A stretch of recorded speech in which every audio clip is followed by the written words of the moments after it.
Hello everyone, I welcome you all to this class. तो आज का हमारा टॉपिक है chemical effects of electric current. तो देखो, ये चैप्टर अभी हम स्टार्ट करेंगे। एक बार हम फटाफट एक क्विक रिवीजन करेंगे इस चैप्टर का, और उसके बाद हम कुछ क्वेश्चंस प्रैक्टिस करेंगे इस चैप्टर के ऊपर, राइट। तो इस चैप्टर को जब हम स्टार्ट करते हैं, सबसे पहले हमें जो चीज़ पता होनी चाहिए, that is what is electricity. Electricity क्या होती है ना। तो इलेक्ट्रिसिटी बेसिकली क्या है? It is a form of energy. किसी भी चीज को हम एनर्जी कब बोलते हैं? जब उससे हम कुछ यूजफुल वर्क प्रोड्यूस कर सकते हैं। तो इलेक्ट्रिसिटी से भी हम क्या अपना बहुत सारे यूजफुल वर्क करते हैं। जैसे मेरे को फैन चलाना है, हवा चाहिए, तो मैं क्या करूंगा? मैं स्विच ऑन करूंगा, और इलेक्ट्रिसिटी से क्या होगा? फैन रन करने लगेगा। तो मैं बोल सकता हूँ कि it is a form of energy. अब ये कैसी एनर्जी होती है? It is a form of energy that is associated with electric charges. Associated with charges, ठीक है। इलेक्ट्रिक चार्जेस के बारे में आप लोग पढ़ते हो कि दो टाइप के चार्ज होते हैं, पॉजिटिव नेगेटिव, है ना। इलेक्ट्रॉन्स, प्रोटॉन्स, आयंस, इन सब चीज़ों के बारे में हम जानते हैं, ठीक। तो अगर ये सारे चार्जेस फ्लो करते हैं कहीं पे, तो उसी को हम क्या बोलते हैं? इलेक्ट्रिसिटी बोलते हैं, राइट। इसी के बाद हमारी डेफिनेशन आती है, व्हाट इज इलेक्ट्रिक करंट। आई से हम रिप्रेजेंट करते हैं इलेक्ट्रिक करंट को, और इलेक्ट्रिक करंट को हम बोलते हैं it is a rate of flow of charges. अगर किसी वायर में कोई क्यू चार्ज फ्लो हो रहा है in a given time period t, तो ये Q by t, the rate of flow of this charge is called electric current, ठीक है। This is what? Electric current. Electric current, okay. So Q की हमारी जो यूनिट होती है that is coulomb. Charge को हम कूलम से डिनोट करते हैं, और टाइम हमारी सेकंड। तो ये कूलम पर सेकंड जो हमारी यूनिट आती है, इसको हम किससे डिनोट करते हैं? एम्पेयर से डिनोट करते हैं। तो ampere is the SI unit of electric current, ठीक है। तो हम जितने भी मटेरियल्स देखते हैं, उन सभी मटेरियल्स को हम दो टाइप्स में डिवाइड करते हैं, आइदर दे बी कंडक्टर और इंसुलेटर्स, ठीक। कंडक्टर्स और इंसुलेटर्स। अब इसी चीज के ऊपर हमने इन मटेरियल्स को डिवाइड किया हुआ है।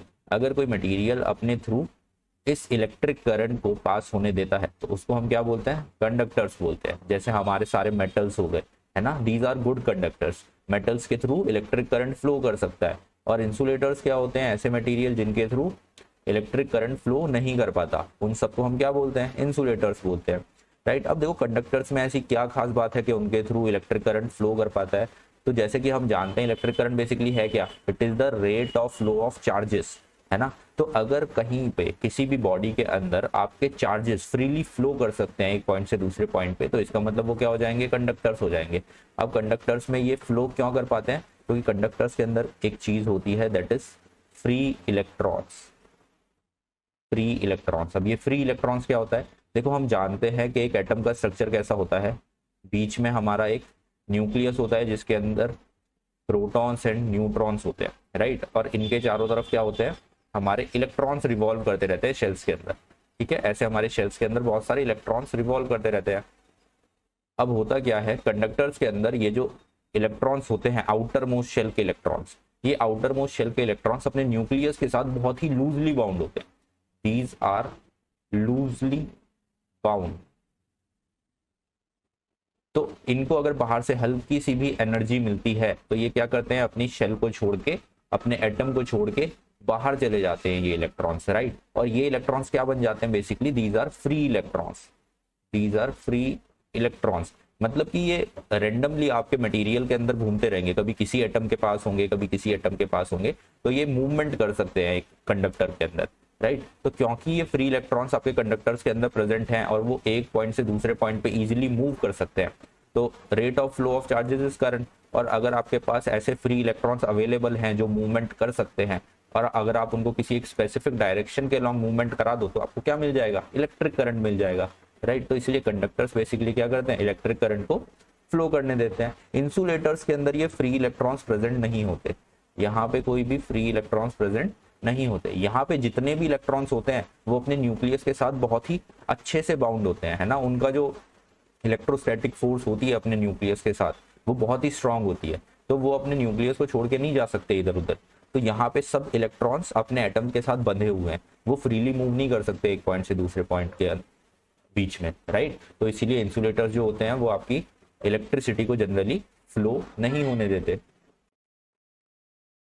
अब देखो, जनरली किसी कंडक्टर्स के अंदर इलेक्ट्रिसिटी किस तरीके से फ्लो होती है। लेट सपोज मैं ऐसा एक क्रॉस सेक्शन बना लेता हूँ कोई वायर का, ये जो मैंने ड्रॉ किया है, लेट्स सपोज ये एक कंडक्टिंग वायर है, this is a conducting wire, conducting wire, ठीक है। और हमने अभी अभी बात की है कि इसके अंदर बहुत सारे क्या है, फ्री इलेक्ट्रॉन्स प्रेजेंट है, इसके अंदर बहुत सारे फ्री इलेक्ट्रॉन्स प्रेजेंट है, ठीक है। ये फ्री इलेक्ट्रॉन्स क्या है कि ये किसी भी एटम के साथ बाउंडेड नहीं है, ये इधर उधर रेंडमली घूम रहे हैं, कभी इधर है, कभी हो सकता है थोड़ी देर में ये इलेक्ट्रॉन इधर चला जाए, तो ये रैंडम मोशन कर रहे हैं, कभी इधर जा रहा है, ये कभी उधर जा रहा है, ये कभी इधर जा रहा है ना। इनका मोशन कैसे है, रैंडम मोशन, कोई स्पेसिफिक डायरेक्शन के अलॉन्ग ये लोग मूव नहीं करते, ठीक है। तो इस तरह का कुछ मोशन होता है कंडक्टिंग वायर के अंदर। तो क्या यहाँ पे हमें कोई इलेक्ट्रिक करंट देखने को मिलेगा, देखो यहाँ पे क्या है, अगर आप किसी भी एक क्रॉस सेक्शन के लॉन्ग देखो, मैं अगर यहाँ पे ये इस वायर को कट कर दूं बीच में से, और मैं देखूं कि कितना चार्ज इधर राइट साइड से लेफ्ट साइड में गया है एक यूनिट टाइम पीरियड के अंदर, तो कुछ ना कुछ चार्ज मेरे को मिलेगा कि कितना कूलम चार्ज इधर से इधर गया है। लेकिन जब मैं देखूंगा कि इधर लेफ्ट से राइट कितना चार्ज गया है उतने टाइम पीरियड के अंदर, तो उतना ही चार्ज लेफ्ट से राइट भी गया होगा, क्योंकि ये इलेक्ट्रॉन्स तो रैंडमली मूव कर रहे हैं ना, कुछ इलेक्ट्रॉन्स इधर आए हैं तो कुछ इलेक्ट्रॉन्स इधर की तरफ भी आए होंगे। तो जो नेट इफेक्ट आने वाला है इन इलेक्ट्रॉन्स की मूवमेंट का, वो कुछ नहीं आएगा, है ना। ये रैंडमली मूव कर रहे हैं, किसी एक स्पेसिफिक डायरेक्शन के लॉन्ग मूव नहीं कर रहे हैं। इसीलिए यहाँ पे अगर मैं देखूंगा तो इलेक्ट्रिक करंट अभी मेरे को कितना मिलने वाला है, 0 मिलने वाला है, जब तक मैं क्या ना करूं, इन इलेक्ट्रॉन्स को किसी स्पेसिफिक डायरेक्शन के लॉन्ग मूव ना कराऊं, तब तक ये वायर क्या है, कुछ भी करंट मेरे को नहीं दे रहा। तो हम जनरली क्या करते हैं, अपने कंडक्टर्स के एंड्स को किसी पोटेंशियल डिफरेंस से कनेक्ट कर देते हैं, जैसे कोई बैटरी या कोई सेल, है ना, हम ऐसे किसी पावर सोर्स से कनेक्ट कर देते हैं इसको, जिससे कि इसके अंदर क्या बन जाए, एक इलेक्ट्रिक फील्ड जनरेट हो जाए, इसके अंदर एक इलेक्ट्रिक फील्ड जनरेट हो जाए, और ये इलेक्ट्रिक फील्ड क्या करे, इन इलेक्ट्रॉन्स के ऊपर, ये जो फ्री इलेक्ट्रॉन्स है, ये electric field in free electrons के ऊपर एक फोर्स लगाना शुरू करे, जिससे कि ये सारे के सारे फ्री इलेक्ट्रॉन्स एक स्पेसिफिक डायरेक्शन के अलॉन्ग चलना शुरू हो जाए।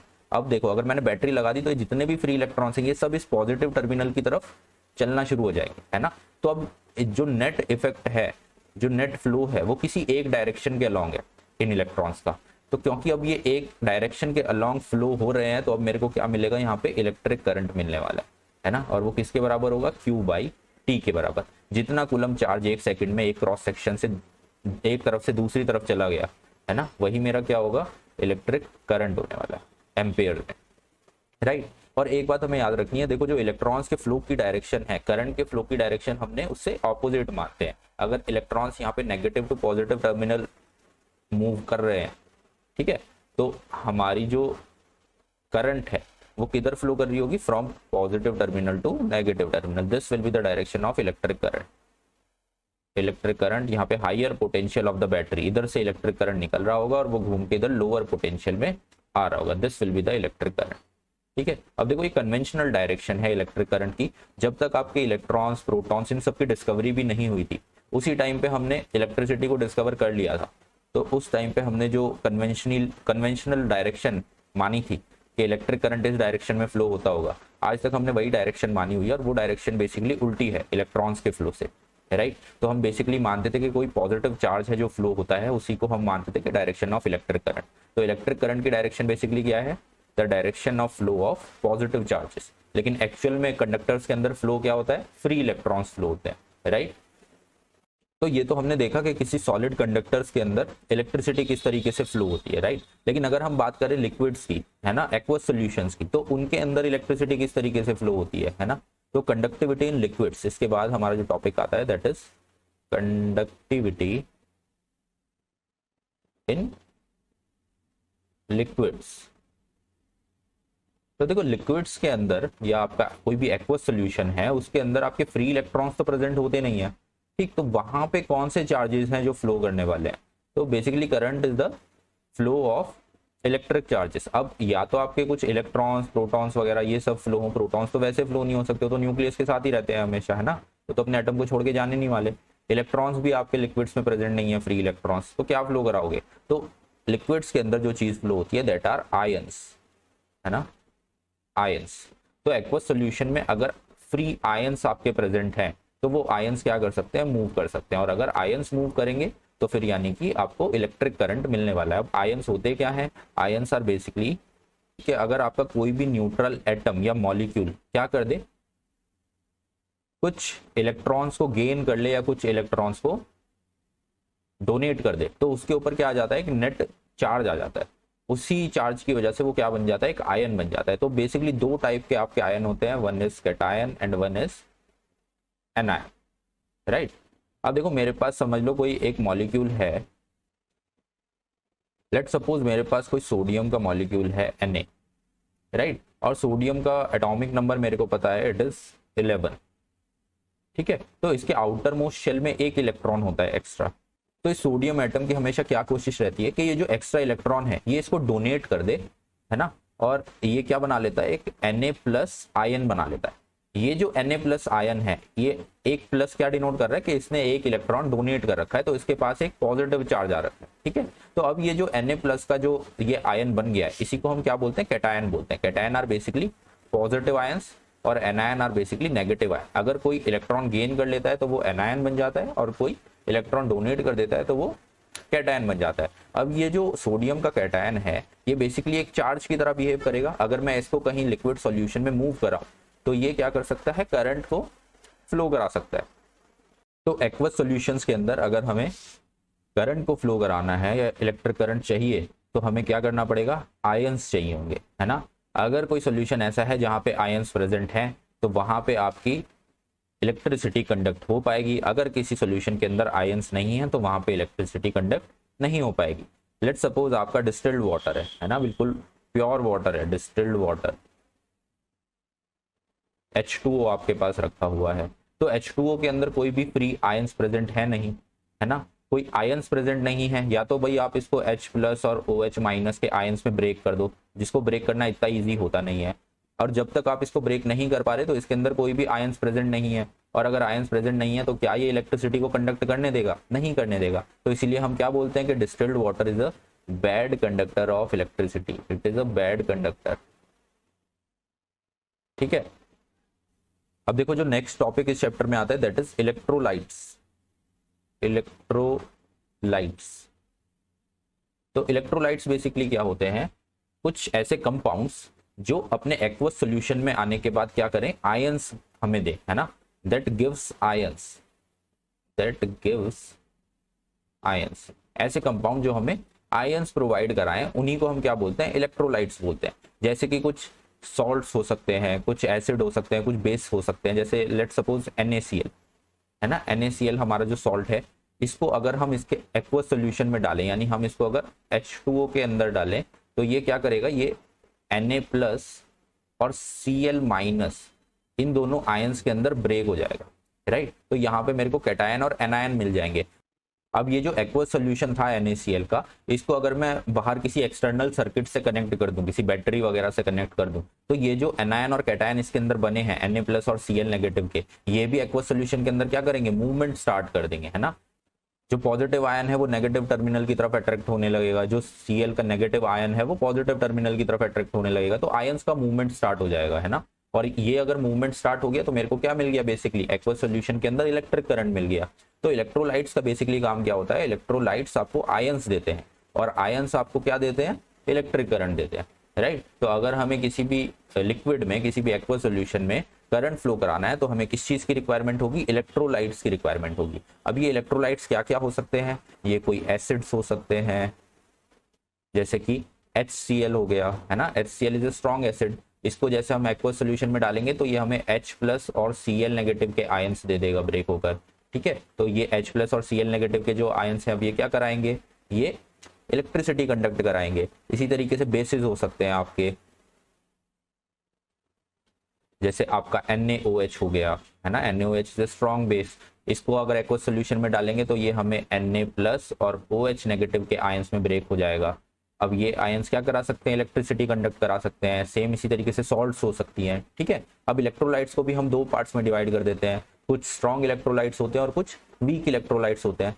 तो इनके नाम में ही इनकी डेफिनेशन छुपी हुई है। स्ट्रॉन्ग इलेक्ट्रोलाइट्स मतलब ऐसे इलेक्ट्रोलाइट जो हमें ज्यादा नंबर ऑफ आयंस दे, है ना, तो उनको हम स्ट्रॉन्ग इलेक्ट्रोलाइट्स बोलेंगे। और जो हमें कम नंबर ऑफ आयंस दे रहे हैं उनको हम वीक इलेक्ट्रोलाइट्स बोलेंगे। तो जनरली जो स्ट्रॉन्ग एसिड, स्ट्रॉन्ग बेसिस होते हैं या ऐसे सॉल्ट जो स्ट्रॉन्ग एसिड और स्ट्रॉन्ग बेस को मिला के बने हैं उनको हम क्या बोलते हैं, स्ट्रॉन्ग इलेक्ट्रोलाइट्स बोलते हैं।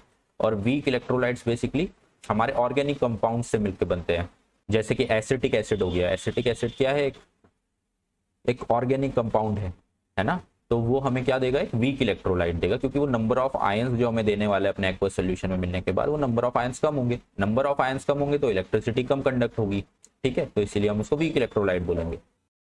अब इसके बाद हम चलते हैं जो हमारा मेन टॉपिक आता है, इलेक्ट्रोलिसिस। इलेक्ट्रोलिसिस,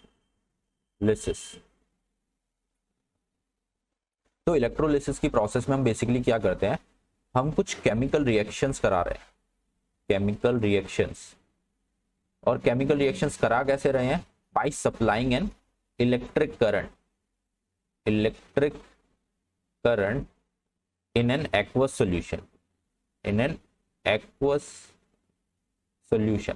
हमारे पास कोई एक्वस सॉल्यूशन रखा हुआ है, उसमें डेफिनेटली कुछ इलेक्ट्रोलाइट्स होंगे, तभी हम इलेक्ट्रिक करंट को फ्लो करा पाएंगे, है ना। तो हम उस इलेक्ट्रोलाइट के अंदर कुछ इलेक्ट्रिक करंट फ्लो करा रहे हैं, जिसकी वजह से कुछ केमिकल रिएक्शंस हो रही हैं, और इसी प्रोसेस को हम क्या बोलते हैं, इलेक्ट्रोलिसिस बोलते हैं। तो इलेक्ट्रोलिसिस का आपका बेसिकली कंस्ट्रक्शन किस टाइप का होता है, अगर आपको इलेक्ट्रोलिसिस कराना है तो आपका कंस्ट्रक्शन कुछ ऐसा होगा।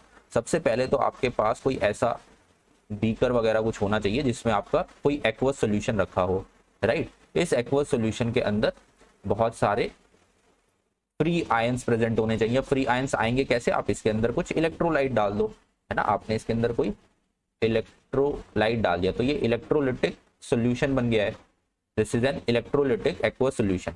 अब आपको क्या कराना है, इसके थ्रू कुछ इलेक्ट्रिसिटी पास करानी है। इलेक्ट्रिसिटी कैसे पास कराओगे, आपको बाहर से कोई एक्सटर्नल सर्किट से इसको कनेक्ट करना पड़ेगा। लेट सपोज बाहर मेरे पास एक सेल या बैटरी थी, मैंने उसको कनेक्ट करा दिया इससे। अब कनेक्ट कराने के लिए आप क्या करते हो, यहाँ पे इस तरीके की कोई मेटल की रॉड वगैरह लगा देते हो, ठीक है, इस तरह की आप मेटल की रॉड्स इसके अंदर डाल देते हो एक्वा सॉल्यूशन के अंदर। अब ये जो बाहर से आपने बैटरी कनेक्ट कराई है, इससे क्या होगा, यहाँ से कुछ ना कुछ इलेक्ट्रिक करंट फ्लो होने वाला है। ये इसका पॉजिटिव टर्मिनल है, ये इसका नेगेटिव टर्मिनल। तो नेगेटिव टर्मिनल से जो ये हमारे मेटल रॉड जुड़ी हुई है, ये जो रॉड्स हमने कनेक्ट की हैं, इनको हम क्या बोलते हैं, these are electrodes, these are electrodes. Electrodes का काम बेसिकली क्या है, एक्सटर्नल सर्किट को इस एक्वस सॉल्यूशन से कनेक्ट करना। अब ये जो एक्सटर्नल सर्किट है, ये जो इसका नेगेटिव टर्मिनल है, इससे आपने जिस भी इलेक्ट्रोड को कनेक्ट किया है, इसके ऊपर एक नेगेटिव चार्ज आ जाएगा, right, this will become negative. और ये जो नेगेटिव इलेक्ट्रोड होता है, इसको हम क्या बोलते हैं, दिस इज कैथोड, इसको हमने नाम दिया हुआ है कैथोड। और ये जो आपका पॉजिटिव टर्मिनल से कनेक्टेड इलेक्ट्रोड होता है, इसको हम बोलते हैं anode, this is anode, right. तो दो तरह के आपके इलेक्ट्रोड होते हैं, कैथोड एंड एनोड। अब क्या होगा, कैथोड के ऊपर कुछ ना कुछ नेगेटिव चार्ज आ जाएगा, यानी कि इलेक्ट्रॉन्स यहां से फ्लो होते हुए आ रहे होंगे, this will be the flow of electrons, है ना। और इस इलेक्ट्रोड के ऊपर बहुत सारे एक्सेस इलेक्ट्रॉन्स इस टाइम प्रेजेंट है। अब लेट सपोज मेरा इलेक्ट्रोलिटिक सॉल्यूशन था NaCl का, तो यहाँ पे बहुत सारे आयंस ब्रेक हो रखे हैं, Na+ के आयंस हैं बहुत सारे, है ना, Na+, और इसी तरीके से बहुत सारे Cl नेगेटिव के आयंस भी यहाँ पे प्रेजेंट है, Cl नेगेटिव। अब आप खुद बताइए, अगर Na+ के आयंस यहाँ पे प्रेजेंट हैं तो वो किस तरफ अट्रैक्ट होने वाले हैं, क्योंकि इनके ऊपर एक पॉजिटिव चार्ज है, तो ये नेगेटिव इलेक्ट्रोड्स की तरफ जाने वाले हैं। तो ये Na+ के जो आयंस हैं किधर की तरफ जाएंगे, ये नेगेटिव इलेक्ट्रोड्स की तरफ जाएंगे। और नेगेटिव इलेक्ट्रोड्स पे पहुंचने के बाद होगा क्या, ये Na+ के आयंस कुछ इलेक्ट्रॉन्स को गेन कर लेंगे, है ना, और क्या हो जाएंगे, न्यूट्रल हो जाएंगे, Na बन जाएगा, राइट। तो ये जो रिएक्शन होती है जिसमें कोई भी कंपाउंड इलेक्ट्रॉन्स की गेनिंग करता है, इस रिएक्शन को हम क्या बोलते हैं, रिडक्शन, रिडक्शन रिएक्शन, है ना।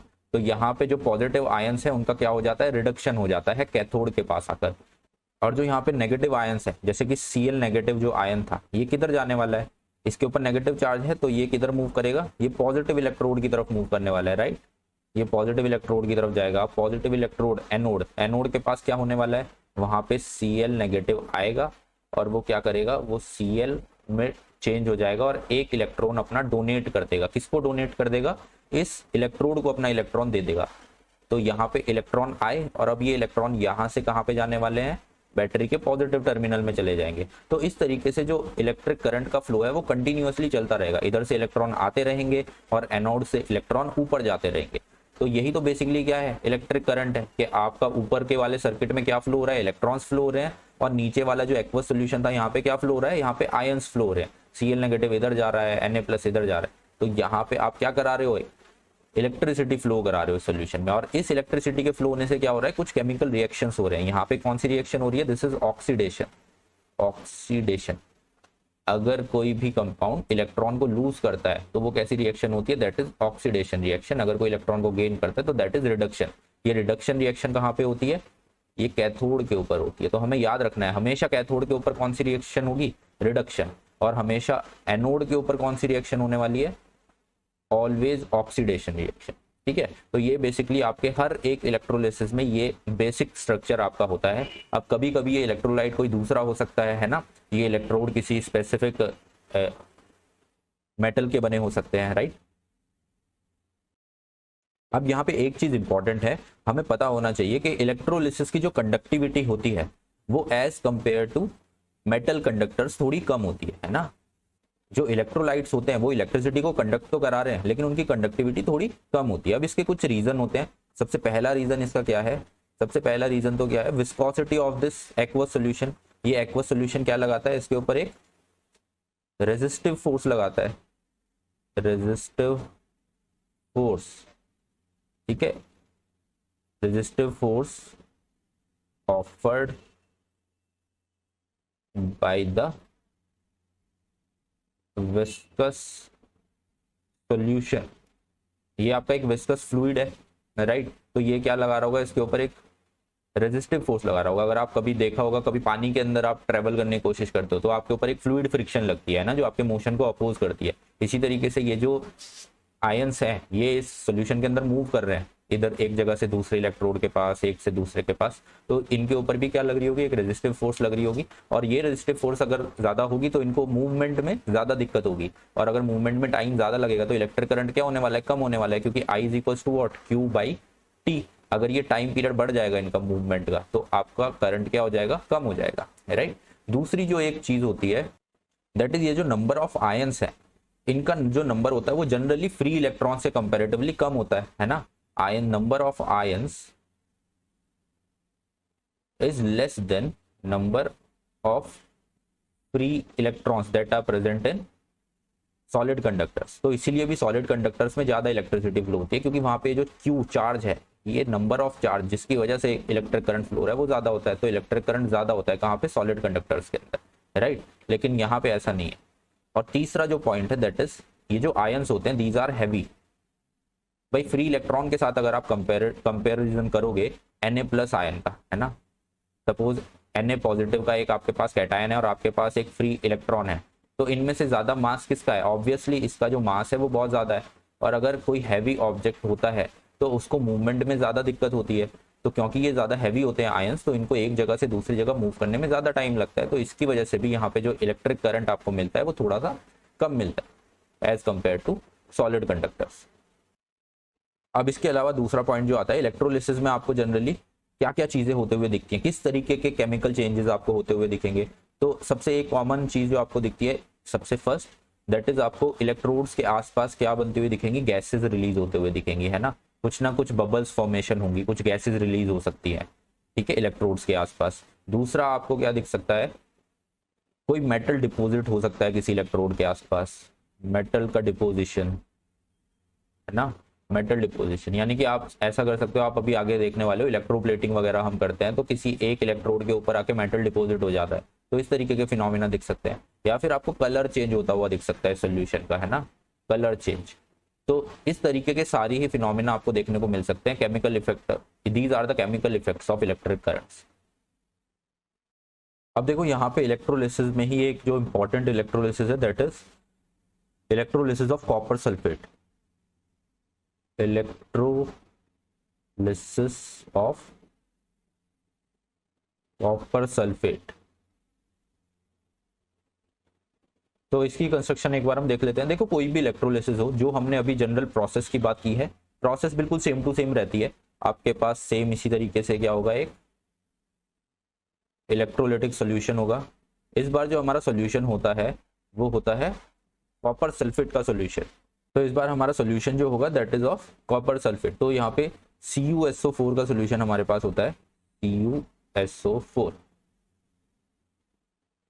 अब जैसे ही हम इसे इसके एक्वस सॉल्यूशन में डालेंगे, CuSO4 ब्रेक हो जाएगा किसमें, Cu2 positive plus SO4 2 negative ions के अंदर, ठीक है। तो यहाँ पे हमें ये दोनों आयंस मिल जाते हैं। तो ये Cu2 positive ion, Cu2 positive Cu2 positive और ये SO4 negative and SO4 negative, ये सब आयंस जो होते हैं ये इसके अंदर ऐसे घूमते रहते हैं सोल्यूशन के अंदर, राइट। और यहाँ पे हमें याद रखना है कि अपने को जो इलेक्ट्रोड्स लेने होते हैं वो इलेक्ट्रोड्स होते हैं कॉपर के, ठीक है। तो मैं जो दोनों इलेक्ट्रोड्स लेने वाला हूँ ये दोनों के दोनों इलेक्ट्रोड्स कैसे होंगे, कॉपर के इलेक्ट्रोड्स होंगे, और इनको फिर मैं बाहर किसी एक्सटर्नल सर्किट के साथ ज्वाइन कर देता हूँ, राइट। इसी तरीके का हमारा कंस्ट्रक्शन होता था इलेक्ट्रोलिसिस में, सब जगह पे कंस्ट्रक्शन सेम है। आपके पास इलेक्ट्रोड्स हो सकते हैं किसी डिफरेंट मेटल के हो, आपका एक्वस सोल्यूशन में हो सकता है कोई दूसरा इलेक्ट्रोलाइट हो। इस बार हमारा जो इलेक्ट्रोलाइट है that is of copper sulphate, ठीक।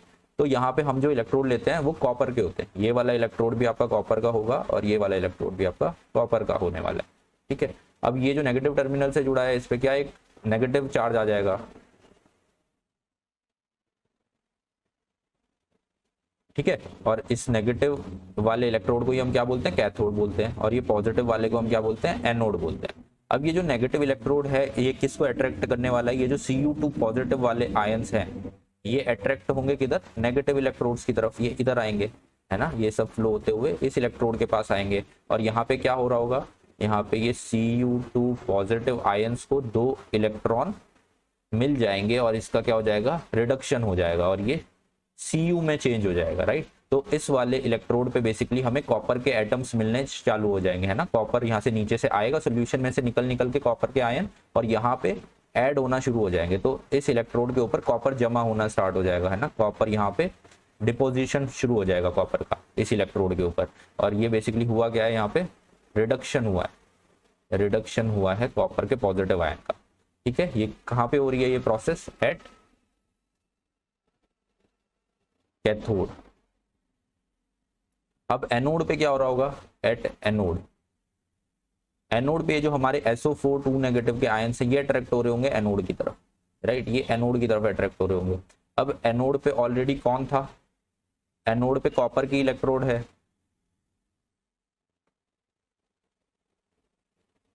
अब ये जो कॉपर की इलेक्ट्रोड है यहाँ से कॉपर ब्रेक होना स्टार्ट होगा, और ये कॉपर क्या होगा, इस इलेक्ट्रोड से ब्रेक होने के बाद Cu2 पॉजिटिव का आयन देगा प्लस 2 इलेक्ट्रॉन्स को रिलीज कर देगा। तो यहाँ पे क्या हो रहा होगा, दिस इज ऑक्सीडेशन, यहाँ पे ऑक्सीडेशन हो रहा है। ये जो कॉपर था ये यहाँ से ब्रेक हो जाएगा, यहाँ से टूट के कॉपर नीचे गिरने लगेगा और Cu2 पॉजिटिव के आयन आ जाएंगे, और ये Cu2 पॉजिटिव और SO4 नेगेटिव फिर से दोबारा से डिसॉल्व हो जाएंगे यहाँ पे और दोबारा से ब्रेक डाउन हो जाएंगे, कॉपर और सल्फेट के जो आयंस थे उन्हीं में ब्रेक हो जाएंगे, राइट। और ये जो एक्स्ट्रा इलेक्ट्रॉन्स अपने को मिले हैं 2 इलेक्ट्रॉन जो इस कॉपर ने रिलीज किए हैं, ये इलेक्ट्रॉन ऊपर चले जाएंगे वापस। तो इस तरीके से फ्लो चलता रहेगा, इधर से इलेक्ट्रॉन्स आते रहेंगे और इधर इलेक्ट्रॉन्स ऊपर जाते रहेंगे, ठीक है। तो ये इस तरीके से रिएक्शन चलती रहेगी, और लास्ट में हम देखेंगे क्या कि ये जो हमारी एनोड थी, एनोड से कॉपर ब्रेक होके कहाँ पे जाने लगा है, कैथोड पे ऊपर डिपॉजिट होने लगा है। तो ये बेसिकली हम प्योर कॉपर को एक्सट्रैक्ट करने के लिए भी इस मेथड को यूज कर सकते हैं। हम एनोड पे किसी कॉपर के ओर को लाके यहाँ पे कनेक्ट कर दें, वहां से जो प्योर कॉपर के एटम्स होंगे वो टूट के आने लगेंगे और इधर कैथोड के ऊपर वो जमा होने स्टार्ट हो जाएंगे, डिपॉजिट होने लगेंगे, है ना। तो यहाँ पे हम इसको प्योरिफिकेशन ऑफ मेटल की तरह भी यूज कर सकते हैं इस प्रोसेस को। तो सेम इसी तरीके की प्रोसेस आप इलेक्ट्रोप्लेटिंग में भी करते हो, है ना। इलेक्ट्रोप्लेटिंग, इलेक्ट्रोप्लेटिंग, इलेक्ट्रोप्लेटिंग भी आपकी क्या एक एप्लीकेशन है इलेक्ट्रोलिसिस की। इसमें आप इसी तरीके से किसी मेटल की प्लेटिंग करते हो, है ना।